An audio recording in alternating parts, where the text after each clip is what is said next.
for TSS Fantasy.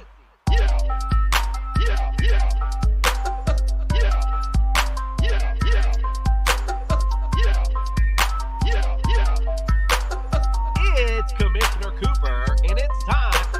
How the fuck you got me up this damn early, Jason? It's time.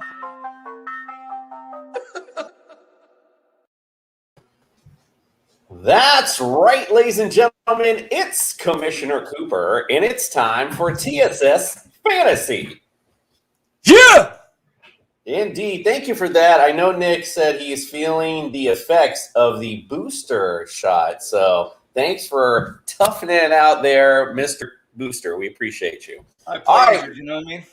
We got a busy show tonight. We got Champs or Chumps in a little bit. We got Dr. Miller, our paid professional, in the house. So let's get it started with our intros. Welcome to the studio. Nick, you got flandered macaronis. I started with the net again. Here we go. Yeah, Nick, you know, what the hell. All right, so anyway, hey, it is Nick, you got flandered macaronis, and we're going to do a little math this evening, okay?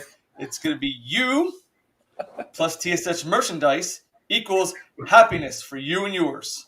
Go to tssfantasy.com, click on merchandise, select any product that we have to make yourself and your loved ones a happy family. That was definitely the fruitiest intro you've done thus far. Good job. That's for the holiday season. We appreciate you. Also, welcome to the studio, our paid professional, Dr. Jeffrey Miller. Welcome to the studio. You're on mute, sir, Dr. Jeffrey Miller, our paid professional on mute. Strike one. Hello there, gentlemen. It is good to be here with y'all. For those of you listening and not watching, I just want to set the scene for you. Nick is sitting in front of a very non-Grinchy Christmas tree for this episode. So check us out on YouTube. La la la la la la la la. Indeed. All right. Don't forget, visit us, tssfantasy.com. Get all of our current rankings. They're out early. We got them out today. Check them out. All for your Week 14 matchups. You can go to TSS Fantasy right now. Check it out. Also, a link for Belly Up Sports Podcast Network. Visit all the great podcast network. All the great podcasts on there, from wrestling to racing. We have it all for you. Actually, and to mention that we do have one of the podcast members, from the podcast network on tonight for Champs or Chumps, the corner booth. We got Jared from the corner booth facing against Phil from the Unfiltered Truth. See what he did there with the wordplay. So it'll be a good play, good, interesting. And before we start, actually, tonight, when we get there, I'm going to make sure that I play both winning things, so that way they both know there's no network bias this week. I don't want to hear any of that from last week. So all right, don't forget also, wake up with us, Belly Up, on Sunday mornings. And this week also a special tailgating event in Cleveland. So if you're out in Cleveland, go check it out. Our boys from High and Low, DJ and Kelsey, will be out there. Also, Zach from the Gridiron Gallery. We're going to make an appearance over the phone because we in Florida and I ain't got it like that. So we'll make a phone appearance during this event. But if you got time, visit them. They'll be out there at the tailgate getting you ready for Sunday's action. We'll also be involved. Why is that? Because we are the fantasy show of the people. All right, we have our paid expert, as I keep referring to, so let's get him off of our dime and get ready for Dr. Miller's house call. He's the one that called Dr. Miller. He's the one that makes you feel all right. He's the one that called Dr. Miller. He's gonna be your Frankenstein. I've got one. All right, getting the house call started tonight with Adam Thielen. Vikings wide receiver sustained a high ankle sprain in the weekend loss. So the good news is it's not presently considered serious. The bad news is it's still a high ankle, which takes time. Even a mild one's going to be a couple of weeks. Here's what we know. With the short week for the Vikings this week, with them playing the Steelers on Thursday, almost certainly out for the game this season. Now, missing one game, best case scenario. But again, a high ankle is nothing to push to get back. This may be the end of his regular season, depending on the severity. Stay tuned for details. Ooh, boy, that's big news there. That makes him definitely droppable, but let's wait and find out. Wouldn't drop him just yet. Although KJ Osborne actually moves up on your waiver wire rankings too, by the way. I think we forgot to mention him last night, by the way. All right. Who else you got, Doc? So Logan Thomas, good news, doesn't appear to be an ACL tear. This is great. According to Coach Ron Rivera, there is some damage there. It's not as extensive as we first thought. So we're sending for a few more tests just to make sure, and we'll go from there. It is a little more positive than we first anticipated. So great news for the football team, but ruling out the ACL tear did not also rule out the MCL tear, the medial collateral ligament, north-south on the inside of the knee. Last I checked, that was still yet to be determined. If it's an MCL tear, it still ends his regular season. So, again, stay tuned. Yeah, we don't expect to see Logan Thomas back. Ricky Seals-Jones, however, was running routes right before this game, so we do expect him back this week. And again, they like throwing at tight ends a lot, so definitely might be somebody else for you to target during this playoff push. Who else you got? So Miles Sanders sustained an injury in the fourth quarter this past weekend, an ankle injury, and did not return. It probably doesn't matter for this week's show because they have a Week 14 bye. So we'll check back on Miles Sanders when we have a little bit more information next week. Yeah, this was, from all accounts, this is the same ankle that he came back off of injury, so they think it's probably going to shut him down as well, for sure. Kenneth Gainwell gained a little bit out of that, but, we've seen when he has the, full control, he doesn't bring much to the table, so we'll see how that backfield shakes up. All right, who else you got, Doc? So I'm going to spend a bit of time quoting Kenyon Drake. His season's done. Let's just cut to the chase here. Season's done with an ankle fracture. But if you've been following his Twitter account, I think what he's saying is important to consider. So to quote his Twitter account in a couple of different days, it says the NFL needs to look at this specific style of tackling. They're throwing flags for taunting and protecting quarterbacks from getting touched. But this is my second straight season being injured by a guy pulling me back and using his body weight to roll up my legs. If the emphasis is to protect players, this should be an illegal form of tackling like a horse collar. We lose players weekly to high ankle sprains and broken bones, but the league would rather flag players for erroneous taunting penalties. And he concludes by saying, let's get the priorities together. And I got to say, he's not wrong. I have to say, I agree with you. I have to 1,000% agree. He's not wrong at all. Considering the momentum and the force that you're taking back in that angle, it's definitely not good for your lower joints. That's for sure. If it's not good for quarterbacks, things like that, should be the same for everyone else on the field. I do agree with you there. All right, who else you got? So Corey Davis, Jets wide receivers, battled hip and groin injuries all season. He's done for the year, out with a core muscle injury, had surgery on Tuesday. Corey Davis, done for the season. Okay, it's the Jets. Who cares? All right, who else we got? Let's move to New England. Damian Harris left Monday's win with a hamstring injury in the first half, came back in the second for a 22-yard run, left again after that. So they've also got a bye this week, so the rest is going to do him some good. I don't expect any meaningful information coming out of New England about him until next week. Yeah, man, he was on his way to a big game. Unfortunately, it looked like he could have busted another one if he wasn't hurt. So big thing. Hopefully, it doesn't kill your playoff run if you have Damian Harris. It looked like he was on to big things there in New England, and we're going to get more into that game for sure and talk about that later. All right, who else you got? So Giants quarterback Daniel Jones. We talked about him earlier this season. He had a concussion earlier in the season. He had a neck strain in Week 12 in the win over the Eagles. Now, I just want to highlight for the non-medical experts, I went to school a long time to learn that the head is connected to the neck. So it's likely that neck strain and that concussion are not entirely unrelated. And so didn't play this past weekend due to that neck injury. Presently listed as week to week, but I think there may be more to this than the Giants are presently telling us. Given what they're not disclosing, there may be some nerve involvement, particularly if he hasn't been cleared for contact. So we may not see Daniel Jones. This may be more than just a basic muscular strain. But the take-home message here, the head is held on by the neck.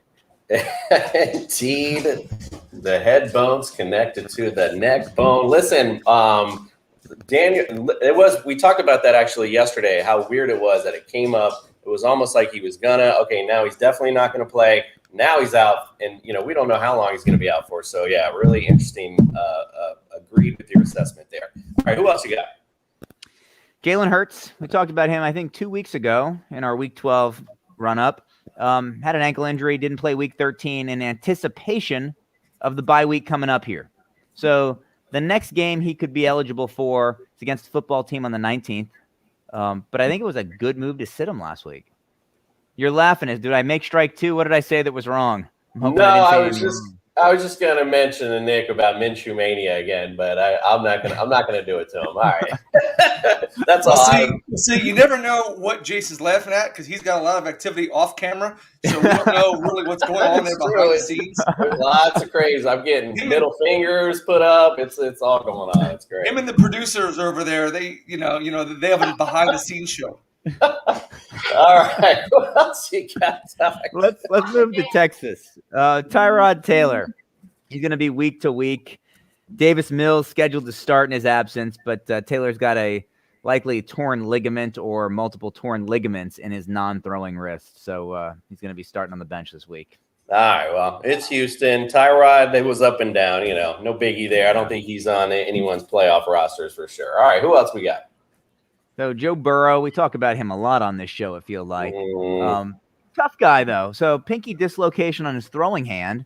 Looks like he reduced it during the game, went back in, didn't choose to brace it, just kind of played through the pain on that. And I think he's now, Insta-famous for screaming on the sideline like he's a WWE superstar. But that notwithstanding, he said, quote, "I'm not going to miss any games because of it. That's not something that's going to happen." So with all that in mind, I just want to highlight that, a pinky dislocation, it's not the end of the world. This is not a concussion. This is not an ACL tear that's shutting his season down. But every week is going to essentially be a minor re-injury to this. While he's not going to miss any time, this isn't healing until the offseason. This is going to be a management issue from now until the end of whatever their season looks like. Oh, all right. Well, something to monitor for Cincinnati. That is for certain. All right, who else do we got? Eli Mitchell entered concussion protocol on Monday after going down Sunday. And this is interesting. He went down Sunday, was checked for a concussion, but re-entered the game and then went into the protocol on Monday. Not really sure what to think about that, but really too early to know if he's going to be back for this week. Again, he went into the protocol on Monday, needs 5 days, plus an independent neurologist to clear him. So stay tuned. Jeff Wilson Jr. also hobbled with a knee. It looks like to practice this week, however. So he would be the bell cow, I guess, so to speak. If not, look for JaMychal Hasty. You might want to bring him up on your waiver wire as well because he would be the only back available for them. So, all right, who else we got? A couple of guys potentially returning. So Eli Mitchell went out Sunday. Sorry, we already talked about Eli Mitchell. Darren Waller. Yes. Darren Waller. Went down on Thanksgiving with a knee injury.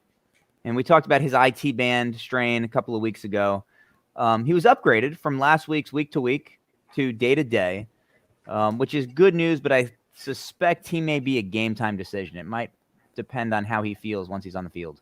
Yeah, it was week to week, now day to day. So at least better news for Darren Waller owners for sure. Who else do we got? And then we'll conclude the show by talking about Julio Jones. Coming off the IR. He's been there since November 13th. He's missed 3 games plus a bye week with a hamstring injury. If Freddie were here, he'd say this guy's not fantasy meaningful, so why are we wasting our time on him? So, Freddie, there you go. He came in late. To punish him, I figured I'd bring him on when we do the commercial. So he's in the back room doing this. I'm still not bringing you in, bro. You were late. I don't care. All right. So, yeah, indeed, I agree. But I think if Julio Jones can, look, he's the only guy there right now. So, look, the bottom line is in fantasy, it's about numbers, opportunities. If Julio Jones is back and ready to play, might be a big opportunity for you. So I personally would be picking him up if someone was stupid enough to drop them, which someone did in my league today, which I don't know why they would. All right, let's get Doctor out of here. We appreciate you, my brother. I know you're out camping, so we won't see you on Sunday, but I'll tap into you before the week, and we'll get some starts and sits from you and see how everybody's doing. So we appreciate you. All right, like I said, we got Champs or Chumps. We're going to take a quick break. We'll also bring back the Jester. But tonight we got Jared from the corner booth and Phil from the Unfiltered Truth. I love it. Love the wordplay. When we come back for Champs or Chumps, we'll be right back.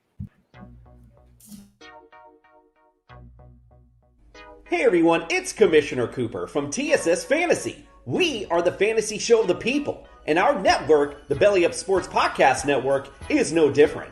So we teamed up with our friends from Manscaped to give back to the people for an exciting holiday giveaway. We want you to look and feel smooth this holiday season. So we're giving away the Manscaped 4.0 Performance Package. And all you have to do is go to our Facebook page at Belly Up Sports, give us a like, and that well-deserved 5-star review, and you're entered to win. It's as simple as Grandma's holiday pie, and who knows what holiday magic awaits once those ornaments are looking shiny and new again. So what are you waiting for? Give us a like, that well-deserved 5-star review, and you could be belly up all holiday season. Belly up, yeah, holiday season is what we like indeed. All right, well, first, let's welcome the late asshole, Freddie. Welcome to our set, sir. We appreciate you joining us. Yeah! Great. I lost track of the time, bro. That's great. We suck. All right, we got some guests in tonight, so let's not waste their time. They've been patiently waiting. They came on time. First, let's welcome from the Belly Up Sports Podcast Network, Jared from the corner booth. Welcome, my brother. How you doing, Commission? Nice to have me in today. We appreciate you, and I like how you sucking up to the commish with the Canes hats. All about you, indeed. I got my Dime Life Miami shorts on right now. I'm hyped today. It's Cristobal Day, baby. Love it. I'm losing. Oh, I have a special question for him then. A new era is about to begin, hopefully, with the Canes. All right, hold on, Nick. Let's get the game started because these guys have been waiting. We'll bring up the question later. Let's be a bonus question. Let's also welcome to the studio Phil from the Unfiltered Truth. Welcome to the studio, my brother. Commish, how you doing? Pleasure to be on. We appreciate you guys. All right, you guys know how it is. I explained it to you. All right, so these are guys. I'm going to give you some guys. I want you to tell me why they're going to be in the top 10 or not in the top 10, either a champ or a chump. All right, so let's get it started with this night's Champs or Chumps.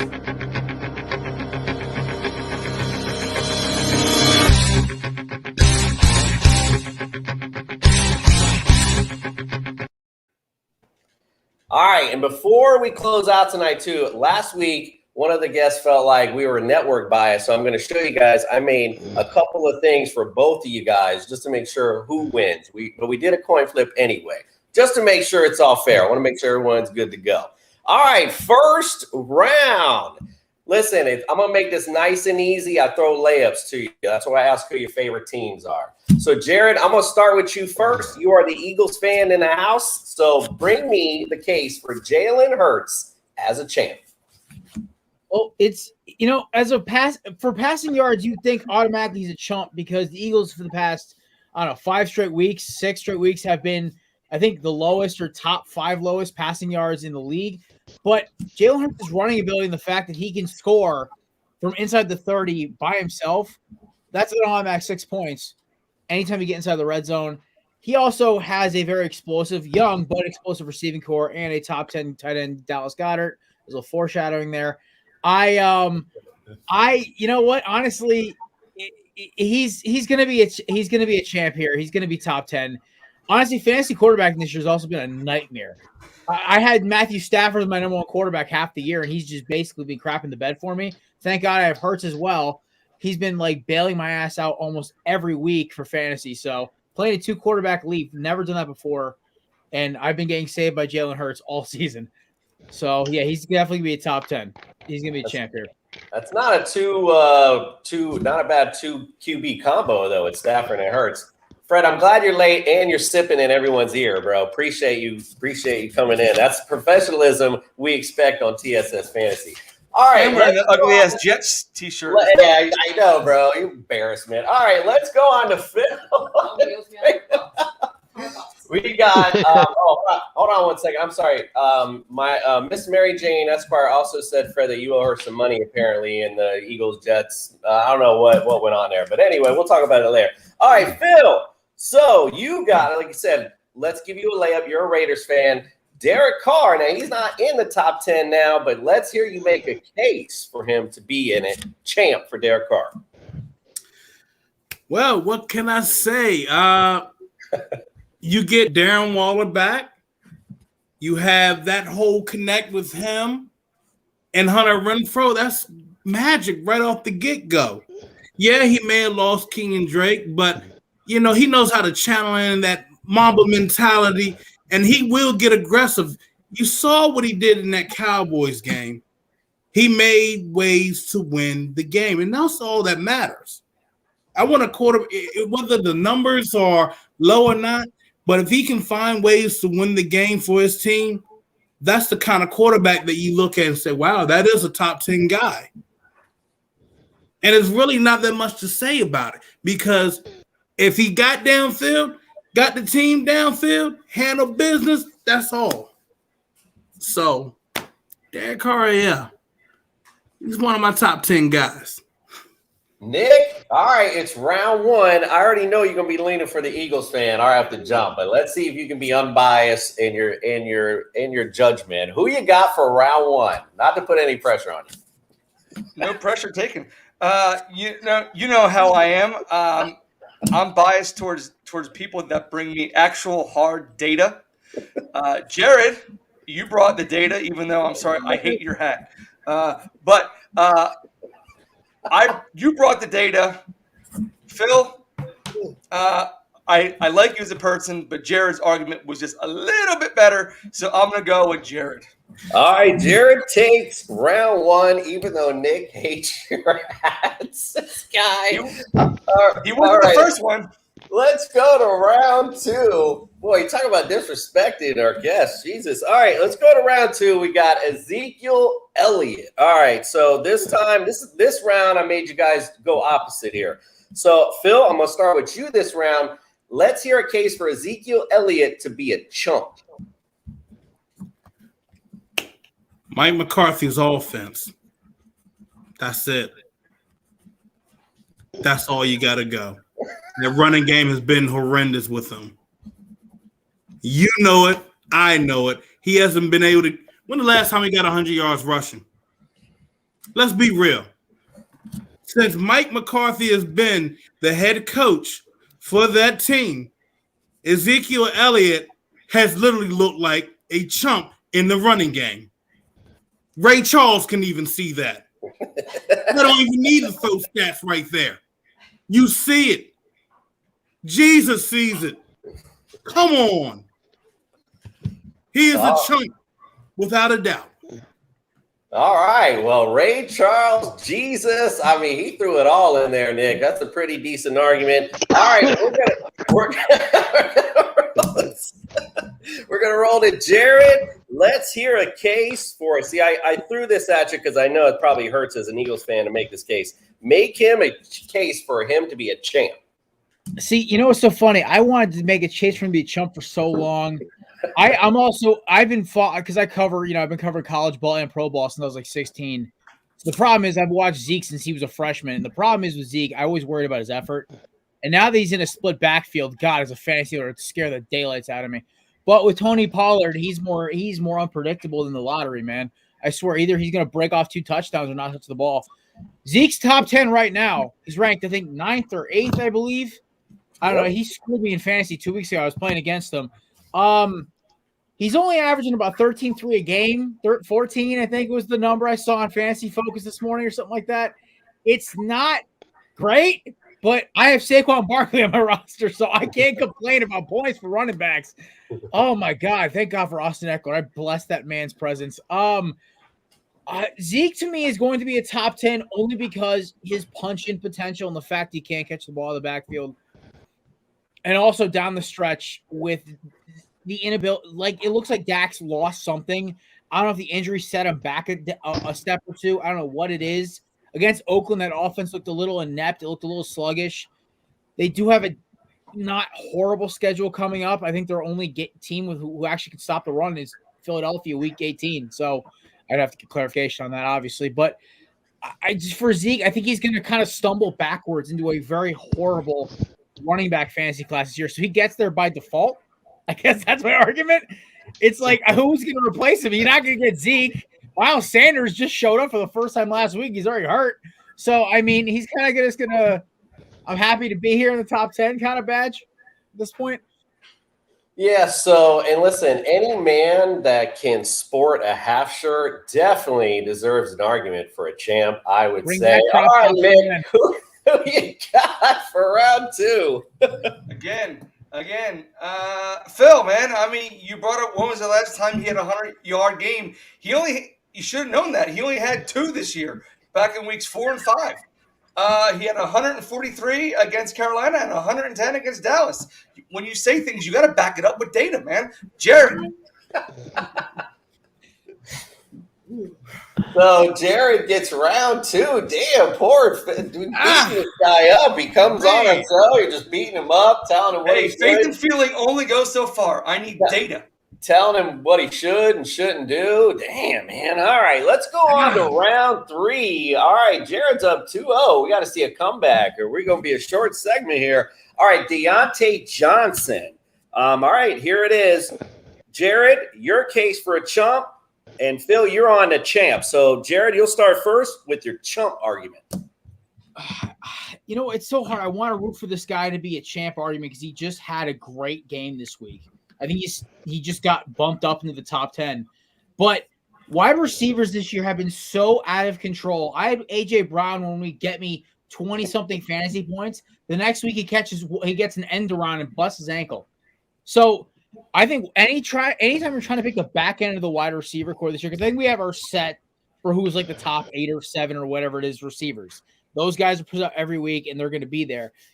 My thing is for Johnson is that he has a teammate who is 6'4". His pro comp was Calvin Johnson and has a tendency to show up in games with less physical corners. Chase Claypool is the biggest kryptonite to Deontay Johnson's season because Claypool can just eat up targets, and when he gets hot, Ben will feed him the ball. On top of that, you also have Eric Ebron. You have Najee Harris who can catch passes. That's a lot of shares going away from him. He is top 10 right now, but he only is averaging – in PPR, he's good. It's like it's 14-6, but there's so many other receivers. Like it's to me, it's the consistency that's going to keep him out of the top 10 here. That's the only reason he's 11 or 12. It's like a hard way for me to argue that he's not top 10, but I think it's only going to keep him out because he has to share carries, share touches, and on top of the fact, you also know what Big Ben you're getting that week. That's the elephant in the room that I was trying to avoid into the last argument is that against the Bengals, they put up 3 points, 10 points, 13, somewhere in that range, against a secondary that brings the likes of I think at one point in the last 5 years they had Terrence Newman, who got booted out of Dallas when they were terrible. I think they had William Jackson. They let him. I don't even know who the hell is in. This is how bad their secondary is. I'm supposed to, for this job, know who's on everybody's roster. I can't even name you a single guy in that secondary besides Jesse Bates. So. Yeah, no, Cincinnati's secondary is absolutely god-awful. They should have put up more than 13 points. And Johnson, I don't trust Big Ben. So if they had any – and, there's always the threat if he gets hurt, and then you have to deal with Mason, the smashed head Rudolph. So I don't have to tell you there. I think he's not – unfortunately, this was kind of like a lightning in a pan a little bit. Like you might get a couple more of these games, but he's not going to be around the top 10 by year's end. All right, well, decent argument indeed. Phil, your case for a champ for Deontay Johnson. He's definitely a champ. He's been one of the brightest spots on this offense. I know he's had about 200-yard games this season. Rushing touchdowns, I know he's around, 5+. And the other thing is this. He's been that go-to guy for Ben Roethlisberger. Everybody, look, we know Ben is – at the end of his career, but you go back and you said earlier, Eric Ebron. Eric Ebron has not been consistent for him to really take away majority of the touches from him. Now, I could say maybe Najee Harris, but Deontay Harris has been that guy. This year, he's been consistent. He's only had one drop this year. Versus last year, I recall he had about 12 or 13 drops. 14. So he's closing about 1,000 yards. And last year, he's doing twice as better. So if we want to talk about a guy being top 10, he is that man. So before you call this man a chump, think about it. I'd go and say Juju Smith-Schuster is more the chump. Because where has he been for me? I've been hurting in fantasy. I had to trade him for a ham sandwich. I mean, he's been out since week 1. So exactly. I had to trade him. Get a ham sandwich back for him. Everybody looked at me like, what am I going to get? I said, look, man, I make the best ham sandwiches. Just take them off my hands. I wish he didn't give DK Metcalf his haircut either, but whatever.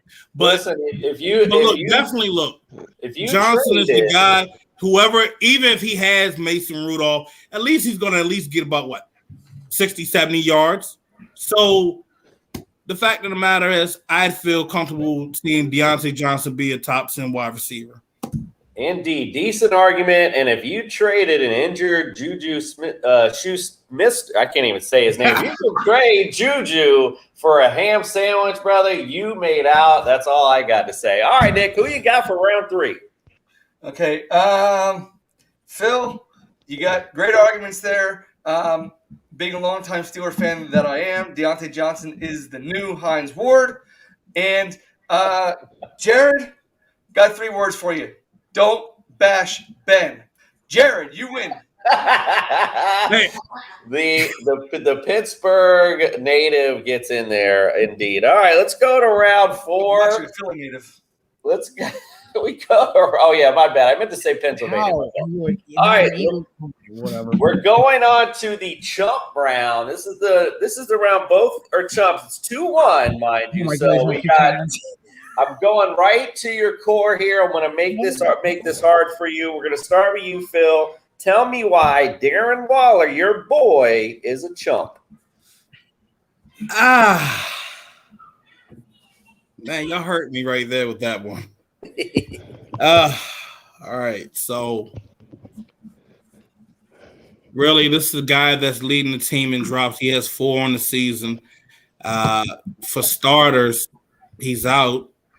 I'm expecting this guy to be another 1,000-yard season, but it seems like we're looking at new contract, and all of a sudden he's not the guy that we've seen for the last 2 seasons. We expected this man to come out and show elite talent this year, but he hasn't been doing that. Man, y'all really got me in a hard place with my guy here. But the other thing is you also look for your tight end to still be a solid blocker, even though he's supposed to be this top receiving tight end as well. He hasn't been that, especially if he's on this line. You're a tight end. You're supposed to know how to block. I'm looking at Josh Jacobs try to hit the edge, and you're letting, I don't know, TJ Watt just blow right past you like you're a 5-year-old playing against a 10-year-old in football? Come on, man. Look, Darren Waller, for him to be a chump this year, give me about 5 more drops, which is bound to probably happen, and not get 1,000 yards this year. So, man, y'all really hit me with this one. I know. That's why I make it tough for you. Okay. You muscled through it. You did a good job. It was a good argument. It was a good argument. Right, Dan. Now I'm about to take the knife from you. I'm going to stick it into Jared. It's time for you for your chump argument. Get your boy Dallas Goedert. Okay, so I'm gonna just basically. I honestly might. If there was possible to punt on an argument, I would, because trying to prove this will be like trying to prove why why fried chicken's healthy for you. Here's all I'm going to say is the only way Dallas Goedert will not be a top 10 tight end this year in this carousel clusterfuck that is the tight ends of the fantasy this year is if he's injured for every other game the rest of the year. Yes, I know. I just put my hat backwards and realized I do got a little Gardner Minshew going on right now. But you ain't got the jacket, Listen, man. y'all missed it. My hair was down to here before. I used to get that at work all the time. Listen, I got some I was about to start playing the Rocky theme song. I thought you were about to let me go on my boy and let me know why he's a champ. Because honestly, listen, Commish, I'm gonna punt on this one. He's gonna finish in the top 10. He might finish in the top 5. Last week, he put up 25 points on 6 catches. All right, Nick. The reason he's going to do it is because everyone's so afraid of Devontae Smith or Quez Watkins going over the top on him. And Miles Sanders running the ball, he just gets open. And unlike Darren Waller, he's actually ranked in the top 10 as a blocking tight end, catches allowed. Dude was drafted to be the blocking tight end to Zach Ertz, and they found out, oh, wait, he does everything Zach Ertz does, but doesn't demand a ridiculous contract for no catches. So I'll punt on this one. I'll concede this round because I can't prove that Dallas Goedert won't be a top 10 tight end besides injuries for the last 5 weeks. All right, Nick, opposed to an ACL tear, what do you think about this round? Well, Phil took a gut punch, muscled through it, and Jared punted. So Phil wins the round. All right, it's all tied up. I don't know how this happens every week, but somehow we always get down. What are you talking about tied up? We always It is uncanny. I think he messed up. He meant to say Phil won round 3. So we're at 2-2. So I think he did say you said Jared though. I heard I'm sorry. Yeah, it's okay. I just kept it going. So it's all good. All right, it's all tied up though. 1 and 2. All right, so it's 2-2 now. We're going into the final round. This happens every week, like I said. I don't know how it happens, but now I made you stutter a little bit and made you get you on your heels. Now I'm going to let you bring it home. We're going to start with Jared because you got the easier argument. We got the Eagles defense. Make them a champ. All right, so I'm going to read you off a list right here. Washington, New York, Washington, Dallas. That is the Eagles' remaining schedule.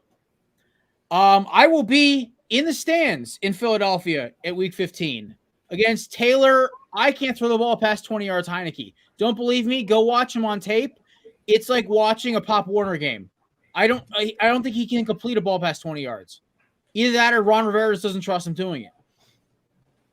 Logan Thomas is now out for, I think the doc said, he didn't say yet, but I'm assuming at least 3 to 4 weeks minimum. They play the Cowboys Week 18, and unless the Cowboys completely choke this away, Dallas will be sitting their starters. Philly will not. They need that playoff berth. And also, Philly wants payback on Daniel Jones for that embarrassment that was 2 weeks ago. Darius Slay is playing like a top 10 cornerback again. Steven Nelson will be back. Vontae Maddox has been this godsend. I don't know where the hell this guy was for the past 3 years we drafted him. And on top of that, Javon Hargrave is, I believe, the 5th highest PFF graded defensive tackle in football right now. Fletcher Cox is top 15. Their linebackers have improved since they switched out to TJ Edwards. That's all my nerd film stuff. Stats wise, they've only gone negative once this entire year.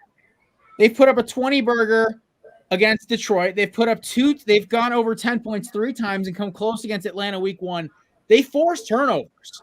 That's the biggest thing. You want to win fantasy games? Bet on your team forcing turnovers. The Eagles do it, whether it be strip sacks or interceptions from Slay and Nelson. They make plays. Do they give up a point or two? Yes. I would bank on them making the top 10 over, I'd say Las Vegas. At this point, it doesn't really matter. They're not going to make the playoffs. They're right now at number 11. And you know what? I do take that personally because y'all did kick our ass about 5-6 weeks ago. But I was there. Well, I appreciate they doing that, though, because it woke Sirianni up. We're right now 11th in fantasy defense, averaging about 6-1. That'll go up, especially next week, because I think Washington has been getting away with making teams do things they don't want to do But the Eagles don't want to run the ball. They don't want to pass the ball either. So we'll find a way to win. It's just, to me, the biggest thing with the Eagles defense is the turnovers. That's how I will always run home. Yes, the Raiders lead. The Raiders lead. I think are leader top 5 in sacks or something close to that, which is a great thing to have. In fantasy, unfortunately, turnovers cost more. So, also no explosive offenses down the way. I give it to Philadelphia here. They have a better shot at finishing as a top 10 team. Yeah, indeed. Good argument there. All right, Phil. I mean, this is a mountain. This is a big argument you got to make here. All right, you guys, you got to bring it home. You got to bring it home with this one. Let me hear how the Raiders can be a champ this season. Well, for starters, we also have a top cornerback on the team who is, as I recall, Mr. Casey Hayward has not given up not one, but 0. Not one touchdown all year. We don't need to blitz like the Eagles, sir. We're the second lowest in blitzing this year. Hey, guess what? Guess who you behind? Me. That's right. Straight pressure, my friend. Straight pressure. From Yannick Ngakoue, who leads us in sacks with 8. Then you got Max Crosby always getting pressure nonstop. He has 5. He should have more. He's being held. If you watch the tape, all 22, the man is being held. They got him choke slam. It's a damn shame. But what I'm saying is this. Our defense is that good to the point where I've had guys on this D-line like Solomon Thomas, who people arguably said that was a bust. He came out.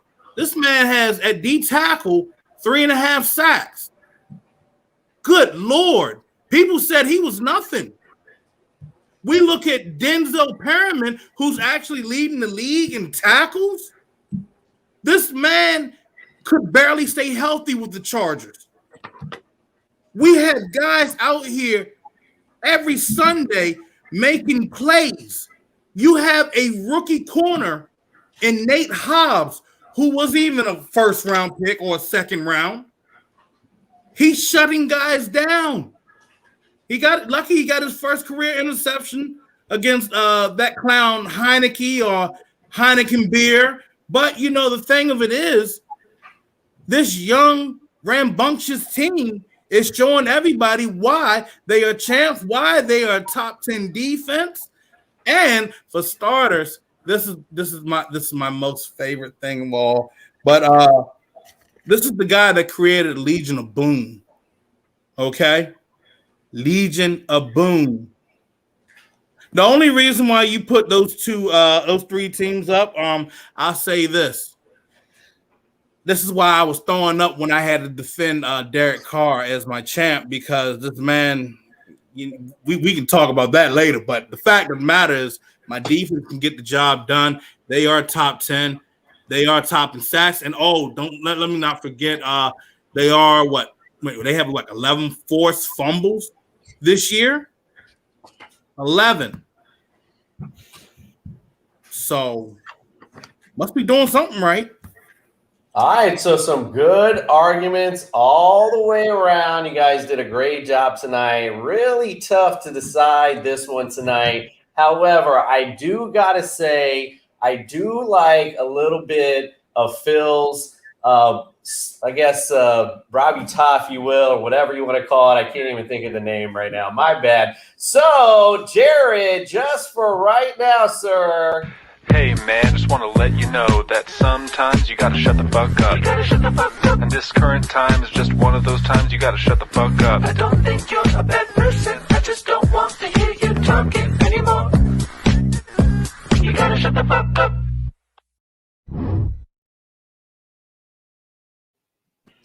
To be fair to Jared, tonight, it wasn't even a coin flip tonight. I actually couldn't find this particular cartoon thing to go for Phil's. So just for you, sir, this is for you tonight.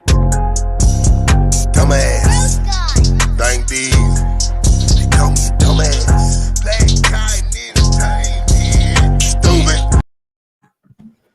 And Mr. Mr. Jones, this is for you, sir. The autumn wind is a raider, pillaging just for fun. He'll knock you round and upside down and laugh when he's conquered and won.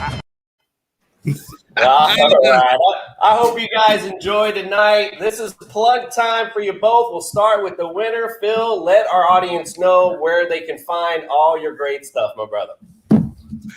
You guys can find me on Twitter at Phil Jones NFL. You guys can catch some of my articles now for News Stitched Media.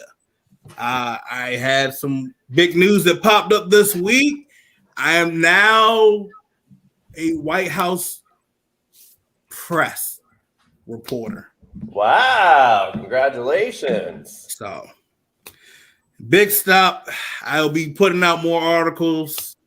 Make sure you guys get the facts and not something that came out of left field. All right, well, that's awesome. Well, I appreciate announcing that, and we'll be looking for you to asking the hard questions for the press secretary for sure. All right, J-Rod, it's your turn. Let all of our fans know, and of course, we appreciate you. Don't mean to call you a dumbass, bro, but you're just the dumbass of the week. That's all. So let everyone know where we can find your good stuff at. Well, I mean, if you like what I was saying tonight, I of course host the Corner Booth podcast. We of course are finishing up season 6 right now. We record every Tuesday, release a episode Wednesday, and our live show, which is TSS has watched, but Mr. Commish has watched before. We are a bunch of wild animals on our live show. If you want to come by, drop a comment, talk some sports, nerd culture, music, movies, whatever. We kind of cover it all. Also, I think this guy next to me right here, he had a little question for me about why I'm a Canes fan or something. Oh yeah, you got a bonus question. I think you took a beating enough. I think you did earn your. He didn't. I got robbed. What the hell are you talking about? Okay, you got robbed. I thought you earned your Tony Luke's tonight, my friend. I'll tell you what. But I was gonna ask you to make Mario Cristobal a chump, but I will not ask you that. I mean, listen, we had Manny Diaz and Mark Richt as our last 2 coaches. Manny Diaz's top achievement was a chain. Mark Richt's was not losing to Florida State. So, which I mean is a chip shot at this point. So, I mean, honestly, Cristobal basically just has to make it to the ACC title game and not get blown up by 30, and he's already the best coach we've had since Larry Coker. I gotta ask though, man. 20. I will listen. I will give Phil. I will like Venmo Phil $30 right now if they get up into the top 10 from 26 and they shut these teams out. All right. I don't know how the hell I lost. I think you were trying so hard not to be biased towards the network. By the way, I run the network that Jason works at. It's based on the argument. And listen, that's what we do. You got to fuck with the boss. That's why we do it. I started Woody Page in his ass. You got me. Listen, no disrespect. I love Casey Hayward and Mad Max and Ngakoue. It's great. But you just got to throw the ball to the right side of the field and you score. Well, listen. Hey, I'm getting Mr. Mullen back this week, so listen, Darren Waller and Dallas Goedert are my tight ends in fantasy, and it's both. Same here. Why you? I'm in the playoffs, money league. 9-4, man. Are you kidding me? I'm on a hot streak. I think I've won 6 out of my last 7.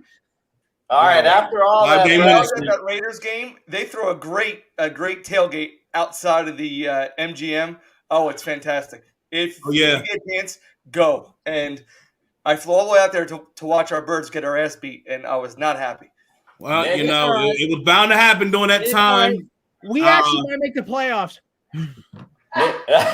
Nick had to stadium drop there right before he went out. All right, guys, we appreciate you. By the way, Jared Wifey's on the couch saying "Go Birds!" Big Philly fans. Just want to give you a shout out. Go Birds and go Canes. Indeed. All right, guys, we appreciate you all. Everyone, go check these guys out and their great content. We appreciate you guys coming on. When we come back, we'll talk about all the shit we got wrong from last week. Ooh, that smells so good. What'd you guys get? I got the Rasta pasta. It's really good. What'd you get? I got the shrimp and white rice. It's covered in this amazing jerk sauce. Did you know it's their signature jerk sauce that they actually make here? And we're taking a bottle home. I got the jerk chicken. I'll give you some of mine if you let me try yours. No, I'm not sharing this. This is all mine. And I'm already done. Wow. And don't forget, if you're looking for a Jamaican cuisine, real spicy finger licking good, check out Irie Vibes at 313 Central Avenue, Albany, New York. Remember, that's where the licking is good. All right. Well, that took a lot longer than our normal game. Good job for those guys tonight. So That was fun. That was fun. They did a good job. All right, let's get going on what we got wrong. Told you so dumb, baby, you're so dumb. I can tell right now, you ain't no good for me. When I think So Freddie disappeared. I think he was upset because he didn't get to talk. You want to know why? Look at who's number last on Ultimate Team. That's why. Oh, goodness. All right, here's our Ultimate Teams for this week. I think that's why Freddie dropped off, because he didn't want to hear that he was dead last on Ultimate Team this week. I came back as number one, as my crappy week last week turned into a big week this week. But I think all the way around, there was just a lot of fantasy points to be had. Tom Brady, Jonathan Taylor, Madison, Cooper Kupp, Justin Jefferson, Austin Eckler, George Kittle, I think was really set me apart from you guys, Matt Gay and the Rams D special teams. All right, so that was pretty much it. Juice got second, Flanders got third, and the Jester got fourth. Just the name. We don't need to go through the Ultimate Teams. What I do want to talk about, though, is our starts and sits. So, Nick, I'll go to you on your starts. Let's talk about what you got going on here. Let's talk about what you got wrong on your starts. What I got right was Elijah Mitchell.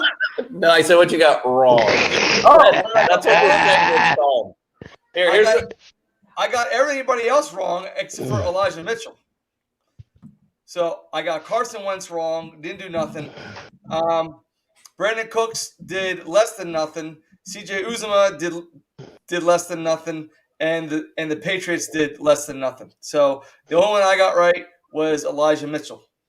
Well, Patriots didn't do too bad. I think what I should also add on here is, where they ranked during the week, because the Patriots, I think, if I remember correctly, they were 9th or 10th. They were somewhere up there. Dolphins the same, just one above. So on my side, so they didn't kill you, so to speak. I mean, you don't. If you didn't go Chargers or a couple other options, you weren't getting too much anyway. On my side, really, probably what I got wrong was Russell Wilson. I thought he was going to have a huge day. Didn't have the huge game, but didn't kill you neither. And Gesicki kind of didn't come as much as I thought. And unfortunately, if Miles Sanders wouldn't have gotten hurt, he might have had a huge game. Fred, since you're here, let's talk about the thing you got wrong and your starter. I think I did pretty good, actually. Stafford was solid. Taylor was solid. See, again, let me remind you guys what the name of the segment is. told you so dumb, baby, you're so. It's what we got wrong. So, again, what did you get wrong? It would only be Kelsey, probably. Right. He only had, 5.7 points? Yeah, so of all my starts, he would be the one who didn't play up to par. And D, let's go to your sit-ems. All right, let's talk about your sit-em. What did you get wrong in your sit-ems? Montgomery, number one. I didn't see him having a big 20-point outburst like that, and man, he did it this week. I should have definitely not done that. He was the only option. Man, AJ Brown, I guess he scored 10 pounds. I can't see who my quarterback was. It's too small. I think I need a magnifying glass. You had Daniel Jones just like Flanders did. So no, I didn't. I had Mac Jones. You didn't change it. All right, whatever. Yeah. Either way, tomato. So then I was perfect on Daniel Jones because he sat him. He didn't play. Yeah, he didn't so play. I got my I got my magnifying glass now. Oh yeah, Montgomery and AJ Brown are the two. This is how Fred comes with his magnifying glass and his phone. All right, or his telephone for his camera. All right, Nick, let's talk about your sit-ems. The only thing you got wrong, so Mac Jones obviously was a great sit. We'll talk about that game in a second. And the rest, let's talk about that. Chargers D, obviously, it was a huge no-no there. Let's talk about that. Right. Yeah, Chargers D screwed me. And then Barkley had a 13.4. He did a lot better than what I thought, but I had Ty Hill, and I didn't even want him, and you forced me to keep him, and I'm glad that you did because he got a 4.2. and then Hunter Henry. Yeah, and then Hunter Henry got a big old goose egg. So I was pretty smart on that end. Indeed. And pretty much on my side, it was T. Higgins. He's been like my bugaboo all season. For some reason, he just wants to be a thorn in my side, wants to do well, wants to not do well, up and down, yada, yada. All right, let's go on. Let's talk about last night real quick. What a game, interesting game that was. I wish Mike was here tonight because he would affirm the fact that that's how I usually would play Madden. A lot of run control, ground and pound. It was really interesting to see Bill Belichick do that last night and actually, in this day and age, win a football game doing it. So really interesting to say the least. Guys, your comments about last night's games, there's not a lot of fantasy to talk about. What do you think about the game in general, Nick? To tell you the truth, I didn't really watch it. All right, Fred. I think it was a good game. It was exactly what we talked about the previous day. We knew they were going to run the ball, play hard defense, and not throw the ball as much. I'm surprised Josh Allen actually threw it as much as he did, because especially on the last drive, he's throwing against the wind. He has a really strong arm. But that was the perfect game plan. Ran the ball all day, and New England won. They ran the ball 40-something times, 3 passes. Yeah, it was a crazy game to say the least. And Nick, this show really it's beneficial if you watch the games. So he still watch the game. Thank these. All right, let's move on to Thursday night football, and we got a big game indeed for fantasy purposes, and not only just for the fact that some leagues are in the playoffs, or you are down to your last game and need this win to get in. So this actual game's got a lot of fantasy stars. So let's talk about it. Steelers at the Vikings. On the Steelers side, they are 20th versus fantasy quarterbacks, 22nd versus running backs, 23rd versus receivers, 8th versus tight end. And on Viking side, 27th versus the quarterback, 24th versus the running back, 31st versus the wide receiver, 10th versus tight end. Interesting, both seem to be tough on tight ends, but the rest, they're ready to give up some points. So, Fred, I want you to talk about, the Viking side of things on Thursday night. Who do you think some guys that might stick out for Thursday night on the Vikings? Has to be Justin Jefferson. Adam Thielen got hurt, and he exploded the last game. Unfortunately, they lost to Detroit, but if there's one player this whole week that you should play, it's got to be Justin Jefferson, man. It's all on him. Yeah, and I think Kirk Cousins is going to be a good play. We have him ranked number 12 this week. Again, Steelers D, given their 20th versus fantasy quarterbacks. Kirk Cousins, very consistent. I talked about KJ Osborne a minute ago. Again, waiver wire tonight. If you're looking for a receiver, somebody you might want to pick up. Obviously, without Adam Thielen there, he was the guy that picked up the targets. So look out for him this week. And, of course, if Dalvin Cook, we're not sure, didn't practice. So if he does not go, I don't think he will. You're going to see Madison again. We have him ranked number 4 this week. They are, again, Steelers 22 versus running backs. All right, Nick, talk about the Steelers side offensively. Who you like? I like, due to the Vikings' poor pass defense, I like Ben tomorrow. I also see Fred, your quarterback is like a 12-year-old, so I don't want to hear that crap. So I think he's going to do well because of the fact that they have a poor pass defense. You got to throw in Deontay Johnson in there, and then not Najee Harris, and then you got Pat Freiermuth. I think he's going to do some damage. tomorrow. And then don't forget about Claypool. So I think it's going to be the over-under is 43.5, and it's Minnesota -3. I think it's going to be like a track meet game because the defenses aren't as good as the offensive ability to put up points. So I think it's going to be a good game, and I'm going to bet Kirk Cousins, prime time, he's going to pull a Kirk Cousins tomorrow. What's a Kirk Cousins? Is he going to blow it in the end? Fold under pressure. Fold under pressure. You think he's going to fold the entire game, or you think it's just going to be a Kirk Cousins at last minute going to throw a pick? Is that what you think it's going to go down to? He's going to fold when it counts. Oh, okay. So when he needs the most, he's going to fold. So fourth quarter, mounting a drive, that's when the pick happens. Gotcha. Pretty much. I mean, listen, at the end of the day, a lot from what I'm hearing from you guys is if you got stars on either side, I would start them. This looks like it's going to be a track meet on Thursday night, so I do agree with you. You're in a dome, so it's controlled conditions. Don't have to worry about the weather like it did last night. So, again, I like anybody on either team in this matchup, so I would definitely put them as a start this week.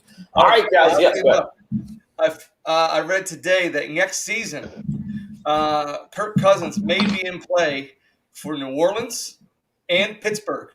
Well, that's interesting. Surprised the Vikings won't want to hold on to him. Think they're doing okay with him. No, they're ready to move off him. They're not happy. The only thing that's keeping him there is his contract. All right, well, that'll be interesting. We'll definitely be talking about that in the offseason for sure. All right, well, we're going to be moving on. Don't forget, you can check us out on Friday night. We'll be doing our Ready, Set, Go for Week 14. Go to tssfantasy.com. Look at all of our current rankings. If we need to update, we will do so. And other than that, we appreciate you guys, and we are out. Brad, you owe me $100.